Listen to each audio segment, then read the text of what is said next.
good evening, everybody, and welcome to The Political Nerd. Yes, I know we've been off the air. I've actually had to fight about my intro music because Fox said that I didn't have the rights, and I do have the rights. And now we're back because I didn't have the rights, and I had to prove it to them. Anybody, we have got two wonderful guests on tonight, and we actually produced their show for Patriot.tv. And their schedule has been so crazy that I finally have been able to get them in here. And I've got Michelle and Allie from Open Mic. Now, these two ladies, let me tell you something. You talking about some go-getters? Oh, my Lord. They're go-getters, right? So not only do they host their own show, but these two ladies one day woke up and said, I'm going to run for office. Now, we typically say you're either brave or you're crazy. So I don't know where we're going to sit by the end of this show. We hope to find out brave or crazy. Now, there could be a little bit of mix of both. I'm just saying, but we like to bring on these people that are strong in our community, especially politically, because, and here's the thing, and I say this to everybody, I don't care what side you stand on, but if you're passionate about what you do, and really, it's great for people to have to complain, but these ladies didn't complain. Well, they complained, but then they went, I'm going to go fix this. And because they had answers, they had ways to do it. Now, how it comes out in the end, no one really knows, who wins. But ladies, welcome to The Political Nerd, and thank you for being on. Thank you so much, John, for having us. This is exciting. Thanks, John. I'm so excited. This is the prettiest the show has ever been. I'm just telling you right now. I'm just saying, I'm a little flustered over here. So Michelle, we tend to have that effect in all the rooms we walk in. You do. Now it's kind of funny though when we first started doing your show that we kind of hit it off right because we've all been around that mother that had the sandal. Now my mother was Ozark. She wasn't Puerto Rican in any way, shape, or form, but by God, she was deadly with that sandal. I'm just saying. So, I think the Appalachian and the Ozarks and the Puerto Rican ladies all got together and go, this is how you hit your kids with the sandal. So, but anyway, so Michelle, let's start with you. So what made you wake up one morning and go, you know what, I'm going to run for office? Well, this is good. I would say, growing up, I've always been politically charged. I grew up in the Midwest, actually 10 minutes from Ronald Reagan's birthplace. So very middle-class America. But when I got to 2019 and 2020, and I saw what was happening under the push, the mandates, the lockdowns through COVID, my dad had traveled a bit. And one day I got a phone call, and I'm a daddy's girl at heart. But that is awesome.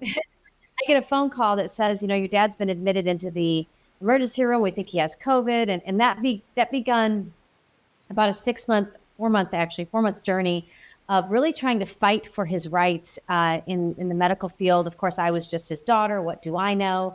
Except maybe you should monitor his diabetes on a daily basis. Maybe, you should let him have some experimental treatment. There was a ton of fighting that I went through. And I thought, oh my gosh, I spent most of my adult life thinking I don't do politics. And politics just did me and my whole family because my father ended up passing away due to the mistreatment of COVID and really not treating his other ailments that he had. Fast forward here locally in our county that I live in here in Florida, the free state of Florida, they tried to put a mask mandate on children ages 3 and up through school. So if you can imagine being in the hot, humid Florida weather and now telling a child they have to have a mask on their face all day, including recess, including lunch, how does that work? It just became a thing where it was like, nope, you know what? The mom in me says, no, we're stopping right here. This seems like it's ridiculous. It didn't seem to follow the science. The fact that we were told to stand 6 feet apart, like a virus can travel like 6 feet, but not 5.5. It just, nothing about it seemed scientific. So I think when you push, especially a mama bear, when you push her into a corner, be careful what happens because her claws come out, her teeth come out, and you leave us no choice. So that's kind of what pushed me into really getting involved is just realizing, listen, guys, if you sit back and you think I don't do politics, politics will definitely do you. That is, yeah, you're right. And that's, that seems to be the story that I hear from other people as well. So, Miss Allie, what made you wake up one morning and go, I'm going to run for office? Well, my story, I guess, starts with the medical freedom movement. I was at a football game with a group of friends, and our kids played football together at local county ball. And we were talking about California and how they were aiming to strip away religious exemptions from medical experiments or medical procedures from parents, essentially getting in the way between the parent child and the parent doctor relationship and the patient relationship. So there were specific things that were going on in California that a local representative here in Florida was trying to implement. And so a group of my friends created Moms for Freedom, and we advocated against, I believe, 8 bills that year, and we killed all 8 because we gathered together as a moms group, and we went to delegation hearings. We spoke to all of our representatives. We did calls to action. We were boots on the ground. And when it came to 2020, like everybody else, this was for me around 2015, 2016. I've been kind of active that way with the medical freedom movement. But in 2020, when our government decided to tell who was essential and who wasn't essential to go to work, to put food on their table, to feed their families, to go outside and breathe fresh air, I realized that there was something really crazy going on. And I had to take a reflective view of things. And I said, look, this is not what I signed up for when I joined the service. I'm an Army veteran. My ex-husband is Army. He served 20 years, has been deployed a few times. I have friends of mine that have been deployed. I've lost friends. I have family members that have been in several wars, going back to my grandfather and great-grandfather. So it's just that seeing the American people kind of bend the knee to what they knew was tyranny was very hard to accept. And so in 2020, I just got really heavily involved with my Moms for Freedom group. We had a Reopen Tampa rally in 2020. And we had everybody that was there. We all looked at each other and said, elections are coming up. They're right around the corner. What are we going to do? So we got together and we held campaign questionnaires, candidate questionnaires, campaign host rallies. We did door knocking and phone calls and phone banking, and I had moms out baby wearing and stroller pushing, door knocking for candidates that aligned with our values and American liberty. And so I ran for school board because they were really trying to stifle our children. They were making policy that was not best for our education. It wasn't best for our students. It wasn't best for teachers. And it definitely wasn't best for our parents. And when I literally saw our board members cave to the pressures and threats from the teachers union, I knew who was in control. And at that moment, I said, you know what? Somebody needs to stand on some principle and bring actual common sense back to this school board. And so I decided to run, and I was the first school board candidate to ever be endorsed by a sitting governor in the history of American politics, all because I would not shut up. That's great. I wouldn't. Okay, so now I wasn't going to take it. And I'm like, absolutely not. If not me, then who? If not now, then when? At what point are we going to allow our government to steamroll every single right we've fought for, bled for, died for, and we're just going to stand back? I don't think so. What am I going to tell my kids in 20 years? Did I bend the knee to tyranny, or that I stood up and said something? Now, how much pushback did you guys get? I mean, I've heard stuff, but Michelle, what kind of pushback did you get?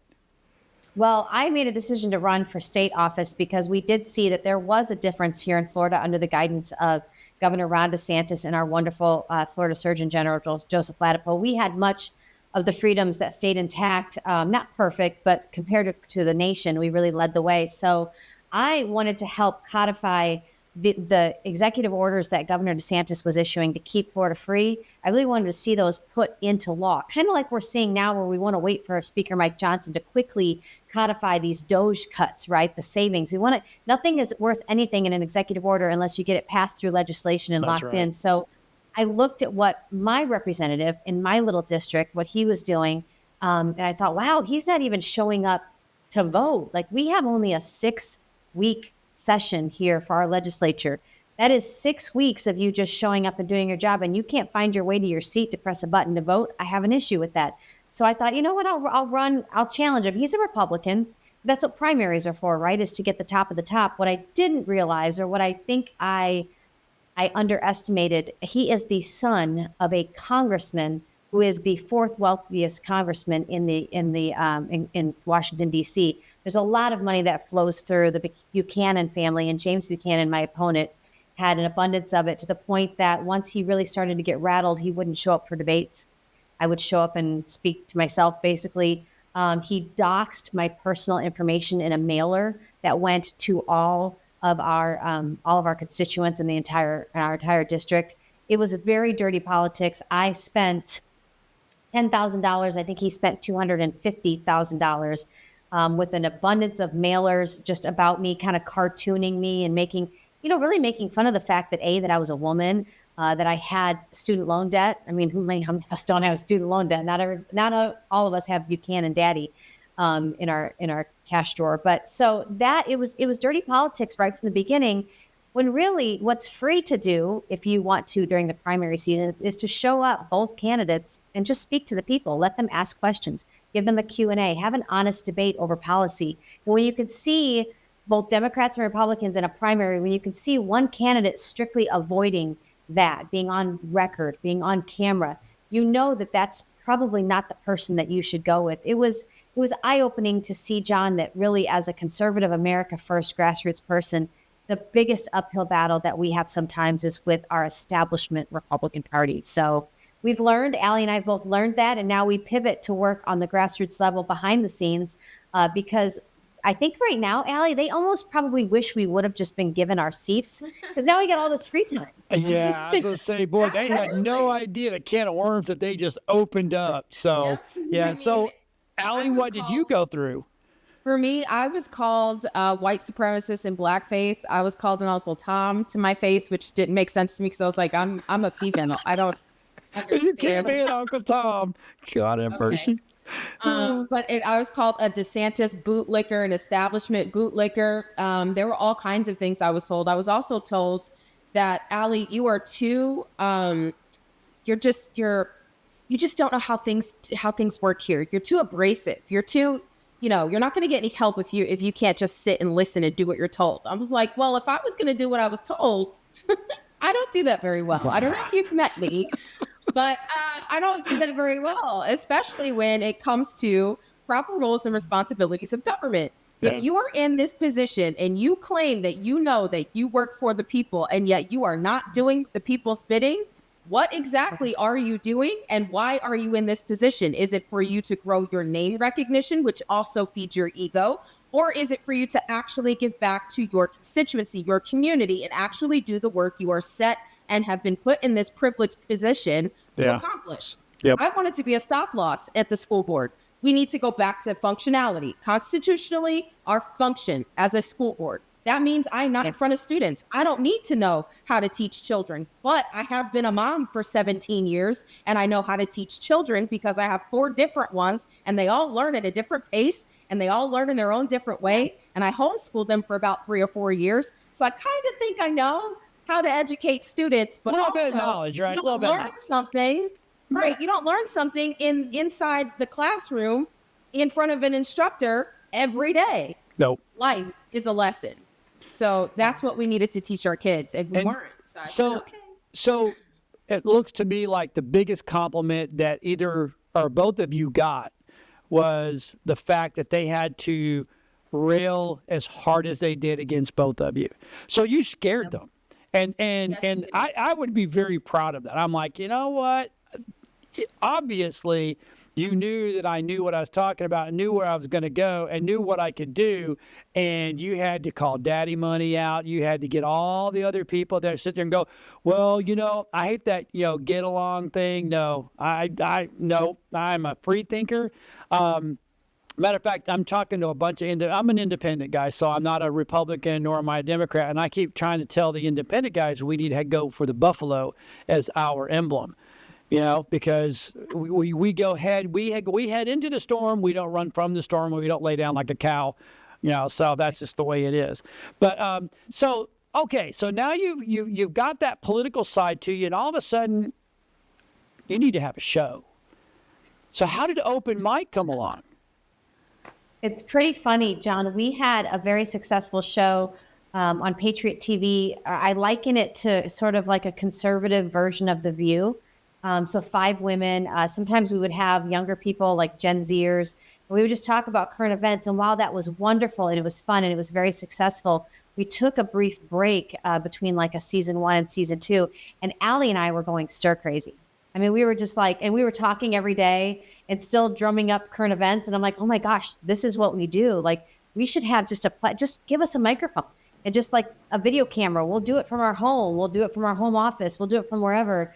We just wanted to get the message out to the people. So we started talking about, we want, if you've ever gone to either sometimes some of these jazz bars or jazz clubs, they'll have like an open mic night with just, you kind of get up there, whether it's poetry or whatever. Right. And that's really where the inspiration for open mic came, is that we want to be able to talk about whatever we want to talk about, whether it's current events or giving our opinion about something. But it's almost like, John, we take the current events that are going through day to day.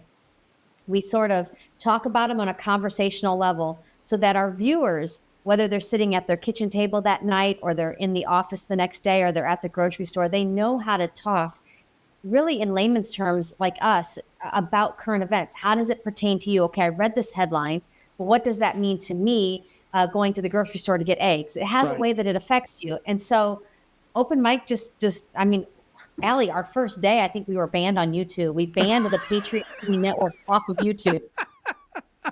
They were like, we're on to something. You did Well, it was funny.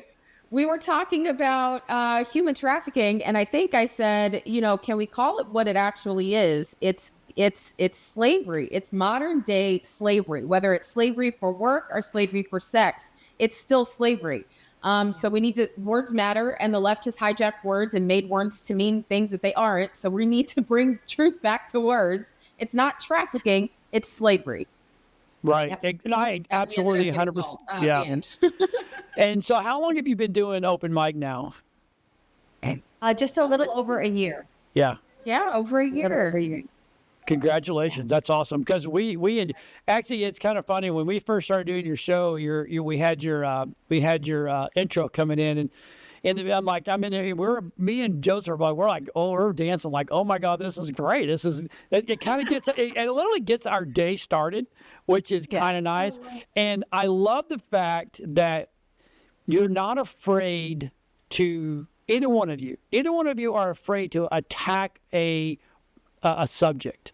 And I don't mean you don't just kind of take a little bit of snip at it. I mean, you go in full bite and you go at it. I mean, I think that's why I think Joseph had made you guys a hot takes a background. So that way, when you guys get on a roll, we go into a hot take. And I'm hoping you're using those hot takes on your social medias because they are absolutely fantastic. But then you're not afraid to, I mean, didn't you guys go to like CPAC and you actually go to a lot of stuff in Tallahassee as well as Washington. I mean, Miss Allie, I've seen you on stage behind presidents. So, I mean, that's pretty dang good if you ask me. Yes. Working with Moms for America is a national organization. I'm the director for civic engagement over there. And we do a lot of work with the White House. I mean, we've been at the White House, I think this last week for 4 days. Simply just going to different events and being invited and being in these rooms where we're talking about policy, faith, family, freedom, and finance, which is literally an everyday issue. Every issue touches a mom. So we have to be politically involved. And yeah, I mean, it's been so much fun getting to know all of these people and working in policy and just trying to encourage and empower and educate our constituents, whether it's your next door neighbor, your family members, your kids' teachers, even empowering and educating your own children. Is how we're going to change culture, but also how we're going to rebuild America and bring us back to individual and American sovereignty, but also constitutionality as well. And we can't fight for something that we love if we don't know it. Right. That is what we try to do at Moms for America, and what we try to do with the open mic, and what we try to do with the Hollow Alliance, and what we try to do with, making music great again and making America healthy again, and all of these things. That's what we're trying to do. So it's been fun. And honestly, Allie, you touched on something too. There's no shame in saying that sometimes we're actually educating the legislator. Yes. Because maybe they don't really know what's happening in your district, or maybe they don't really understand. They see a policy issue from a 30,000 foot view, and they've got a lot that they're doing. So we try to lead with the assumption that, oh, you just must not know. So we'll let you know. And there's the fun thing. Yeah, the fun thing is going into these rooms and they're kind of like, oh, those ladies are here again. Allie and I They're went back. here in Florida. We have had a huge hurdle that we're undertaking with our state GOP, our state Republican Party, because they really don't want to invite independent groups like MAGA groups or America First groups. They're really trying to draw that divide. Allie and I went to a quarterly meeting for the Florida GOP. Of course, we didn't have voting rights because we're not elected, but you are allowed to go and attend and watch, listen to what's going on. And we didn't even get through the coffee line at the local place right in the lobby, and we got a tap on the shoulder from the police. They said, "You two out." Like, why? What do we do? And everybody that came with you, you two and everyone that came with you needs to leave. We were like, all 100 of us? Wow. Oh, Yeah, my so Lord. the So you chair know and what we vice did? chair of the Florida GOP did not like that. But you know what we did, John? You know we went to social media with it. You know we went live and said that the GOP of Florida kicked out 2 Latinas. You know that, right? Latinas. And Where's your that does DEI not again? look good at all.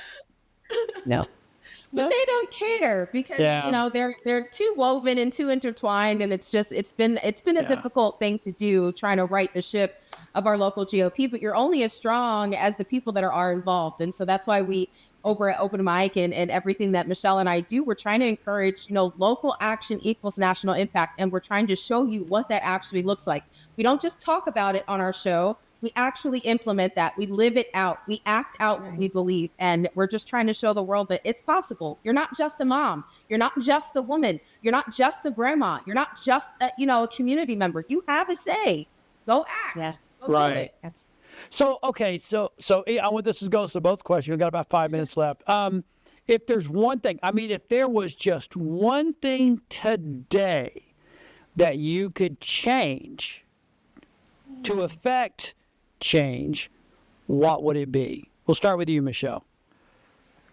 One thing, of course, you're going to come to me first. I know. The one thing that the one thing that I could like right now Today, talking what you national could, level. national. If you could change this one thing today, what would it be? Solidifying that only U.S. citizens can vote in a U.S. election, and making sure that we get rid of all machines, go back to one-day voting, paper ballots, like the good old days. There you go. That's good. Okay, Miss Allie. That the only educational thing that would be mandated would be our United States Constitution and Bill of Rights. And the understanding of that, right? Yep. And it can be broken down. It has been broken down. It is in bite-sized pieces by so many different people. You could go to chrisannhall.org, I believe it is, libertyfirstsociety.org. She breaks it down very easily. She even has her own curriculum where you can learn about it. You can go to momsforamerica.us. We have our own curriculum as well. It's called the Cottage Meetings. We break it down for our moms. And then we have a series of webinars where we break it down for children as well. It's called Patriot Kits. It's fantastic. You can also go to Tim Barton. You type it into your search engine and find Tim Barton. He goes through actual documented material that is readily available, that is accurate, 100% sourced from the people that lived in the era. So firsthand resource that will tell you all you need to know about our Constitution, where it came from, what they were thinking when they wrote it. It's all there. Right. So if tell everybody home, where all can they watch your shows? Here's what I would recommend, because news is so fast moving, and lamestream media is just that. It's lame. We get all of our stuff out to you very quickly on social media. Follow at Real Allie Leger on all platforms, at Michelle Posey with 2 Z's and an IE, but most importantly, at Open Mic Ladies on all social media platforms. You can also reach out to us if you go to www.openmicladies.com. We have a contact button. We like to hear from you. Lots of times we get almost like a whistleblower type activity where people want to let us know of a story that's going on so we can shed light on it. But that's usually the easiest. You can catch us Monday through Friday, guys, 10 a.m. Eastern or live. I mean, it's like literally live. We might have coffee in hand in the middle of sipping our coffee, as they say, roll it. So you never know what you're going to catch on our show, Monday through Friday at patriot.tv. I tell you, I mean, go ahead, Allie. no, I was going to say, you never know. We might come back from a commercial break cracking up and not having it together. That's happened a couple times. Oh, We're taking a selfie, and they're like, sometimes I really wish that we recorded the other side of the break, the real behind the scenes side of it, because even in studio, like like yesterday, you guys said something, it got me going. It wasn't a break. I'm like, oh my God, I got to stop because I'm gonna mess the flow up, and I'm just gonna, that everybody's gonna get mad at me, and I don't even not even here all the time anymore. Joseph's really taking over running the studio for me, and because I'm on the road and I'm speaking now and all that kind of fun stuff. But yeah, it's the show. Your show really is a great show, and it's loaded. I mean, there's no.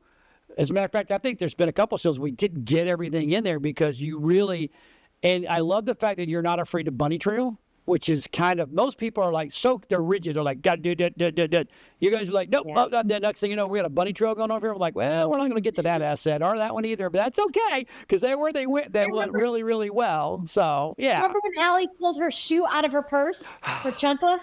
Yeah. It was like right there. We were like, this is what we love. And you actually do some shows on location. So sometimes we bring you in from, like, I think we tried CPAC. Wasn't it CPAC that you guys were at that we did? And we did the confirmation hearings in DC too. Yeah, exactly. So, well, we got 30 seconds left. I just want everybody to know, if you're not watching these ladies, you really need to go watch these ladies. If you can't catch them live, you can always go to their website and watch it. And no stalkers. That's not allowed. Because Second Amendment, we're proud Second Amendment packing away. I was going to say they are carrying gals, so it is a thing, and especially Florida. Thank God, right? Ladies, thank you so much for being on with me. I do appreciate it. It was a blast, and you know what? Anytime you guys want to come on and update us, you are more than welcome. Everybody, we'll see you next week on The Political Nerd.